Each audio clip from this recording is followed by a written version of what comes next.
Hello everyone, welcome back to BioBoard classes. In the last video, we learned about interphase, the time when the cell grows, copies its DNA and gets ready to divide. Now it's time for the main event, that is mitosis. Mitosis is the process where one cell divides into two identical cells. Mitosis maintains the chromosome number of the parent cell, ensuring genetic stability across generations. That's why it is known as equational division. This is highly organized process. It occurs in somatic cells and is essential for replacing old or damaged cells efficiently.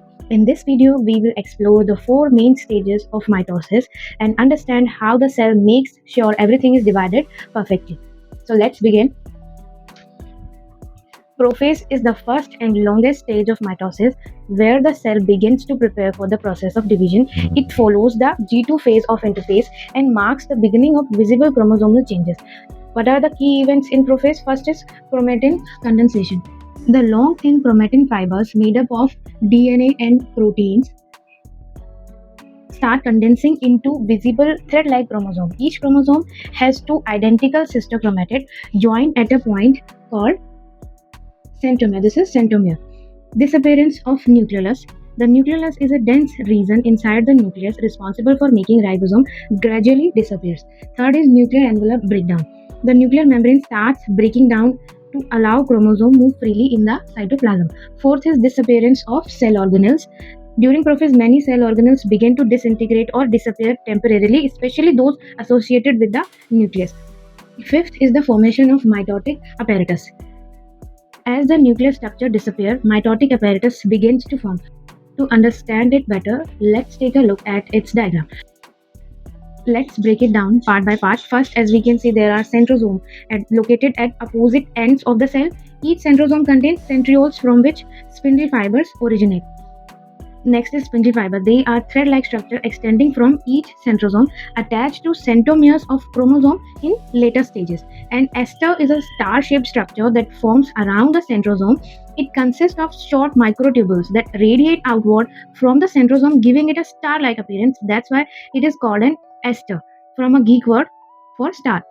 Thus, this setup of two esters with a spindle in between is called the amphiestral spindle. It is found in most animal cells. In contrast, anestal mitosis without esters is found in higher plants, as they don't have centrioles or esters. Although they lack centrioles, spindle fibers still form from the microtubule organizing centers, MTOCs. So here is the summary of prophase. Chromosome becomes visible, nucleolus disappears, spindle fiber form from the centrosome, organelles become less visible. Next is metaphase. It is the critical stage of mitosis where chromosomes align at the center of cell to ensure accurate separation. It's one of the most important phases for ensuring genetic stability.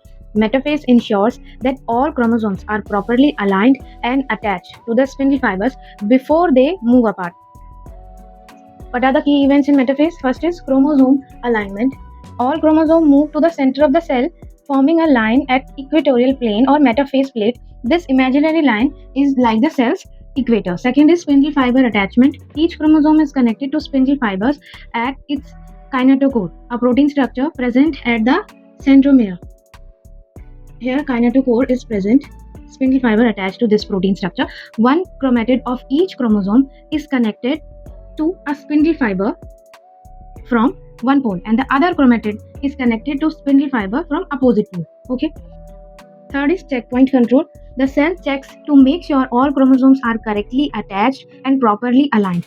If any chromosome is not properly attached, the cell pauses here and does not move to next stage until the error is fixed. To summarize metaphase, chromosome line up at center, which is equator, spindle fibers fully attached to kinetochores, cell checks alignment before moving to next phase. Anaphase is the third stage of mitosis, where the duplicated chromosome sister chromatids are separated and pulled to opposite poles of the cell. It is often the shortest stage, but one of the most critical phases, ensuring equal distribution of genetic material. What are the key events in anaphase? First is separation of sister chromatids. Each chromosome consists of two sister chromatids joined at the centromere. During anaphase, the centromere split and the spindle fiber shorten. This pulls each sister chromatid away from its pair towards the opposite pole of the cell. Second is formation of daughter chromosomes. Once separated, each chromatid is now considered an individual chromosome. These chromosomes move to opposite ends of the cell. Third is spindle fiber action. The kinetochore microtubules shorten, dragging chromosome towards the poles. Why anaphase is important? It ensures that each daughter cell will receive the exact same set of chromosomes. Any mistake in this phase can lead to unequal chromosome number, a condition known as aneuploidy. To summarize anaphase, remember centromere split.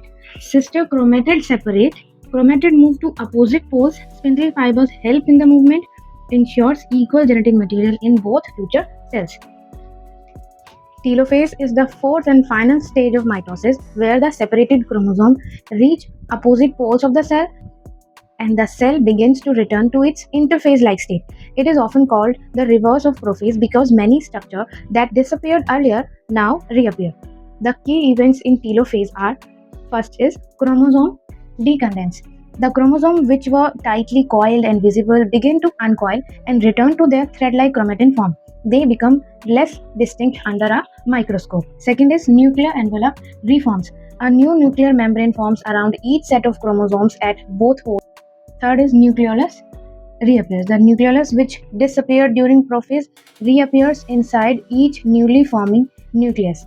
Fourth is spindle apparatus disappear. The spindle fibers disintegrated as they are no longer needed. The mitotic apparatus breaks down. To summarize telophase, chromosome reach the poles, nuclear membrane reforms, nucleolus reappears, chromosomes decondense, spindle fiber disappear. Cytokinesis is the process by which the cytoplasm of a parent cell is divided into two daughter cells after the completion of mitosis. It usually begins during the telophase and marks the end of the cell cycle. The key events in cytokinesis is that it follows telophase, it divides cytoplasm and organelles, forms two complete daughter cells, and the method of cytokinesis is cleavage furrow in animals and cell plate in plants. To understand this point better, let's have a look at the diagram. Animal cells, cleavage furrow formation takes place. The cell membrane begins to constrict in the middle, forming a cleavage furrow. This furrow deepens gradually due to the action of contractile proteins, actin and myosin. Eventually, the cell pinches into two separate daughter cells. Think of it like tightening a belt around the middle of a balloon. In plant cells, cell plate formation takes place. Plant cells have a rigid cell wall, so they can't pinch like animal cells. Instead, a structure called the cell plate forms in the center. This plate is made up by Golgi vesicles carrying cell wall materials. The plate grows outward and fuses with the existing cell wall, dividing the cell into two. Think of it like building a wall to separate a room in two. Last topic of this video is significance of mitosis. Mitosis plays a vital role in organism. First, in the growth of an organism, mitosis increases the number of cells in an organism. It allows a single cell zygote to develop into a multicellular adult. All body growth, including height, organ development, tissue expansion, happens via mitosis. Second is repair and regeneration. Damaged tissues or cells like skin cuts or broken bones are replaced by new cells through mitosis. It helps in wound healing and tissue renewal.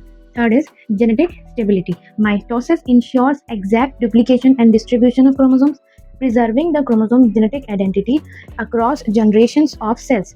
Each daughter cell receives identical DNA, maintaining stability in somatic cells. Fourth is asexual reproduction. In unicellular organisms like amoeba or paramecium, mitosis enables reproduction asexually. In multicellular organisms like Hydra, yeast, or planaria, it supports budding, fragmentation, or binary fission. Fifth is vegetative propagation in plants. Mitosis is involved in natural methods like runners, tubers, and bulbs, where new plants grow from parent parts. Also important in artificial propagation like grafting or tissue culture. Sixth is cell replacement. Blood cells, skin cells, and cells of digestive lining are constantly replaced via mitotic division, keeps tissues functioning efficiently. To summarize, remember, mitosis helps in growth of organism, enables repair and healing, maintains genetic consistency, supports asexual reproduction, essential for tissue maintenance and cell turnover. That was all about mitosis and its significance in the cell cycle. I hope the explanation helped you understand the concept clearly. If this video helped you, make sure to like, share, and subscribe at BioBoard classes for more biology videos. And don't miss the next video where we will explore meiosis, the process that leads to the formation of gametes and brings genetic variation in living organisms. It's coming up right after this. Thanks for watching and keep learning. See you in the next one.